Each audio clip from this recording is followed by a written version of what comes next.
अहम ख़बरूं। वज़ीर आज़म शहबाज शरीफ़ जो मियां वाली ऐं टांक वारो दौरो मौसम जी ख़राबीअ सबबि मुलतवी कयो वियो आहे। अवांखे आगाह कयूं पिया। वज़ीर आज़म शहबाज शरीफ़ मौसम जी ख़राबीअ सबबि मियां वाली ऐं टांक न वञी सघियो आहे। वज़ीर आज़म जो हेलीकॉप्टर मौसम जी ख़राबीअ सबबि मियां वालीअ खां वापसि मोटी वियो आहे। वज़ीर आज़म शहबाज शरीफ़ खे ॿोॾि मुतासिर इलाक़नि जो दौरो करणो हुयो। हिकु भेरो ॿीहर अहम ख़बर मां ॾियूं। वज़ीर आज़म शहबाज शरीफ़ जो मियां वाली ऐं टांक वारो दौरो मौसम जी ख़राबीअ सबबि मुलतवी कयो वियो आहे। वज़ीर आज़म शहबाज शरीफ़ मौसम जी ख़राबीअ जे करे मियां वाली ऐं टांक न वञी सघियो आहे।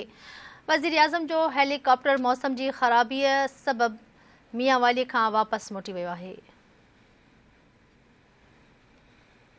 नाज़रीन खे आगाह करायूं। वज़ीर आज़म शहबाज शरीफ़ जो मियां वाली ऐं टांक वारो दौरो मौसम जी ख़राबीअ जे करे मुलतवी कयो वियो आहे।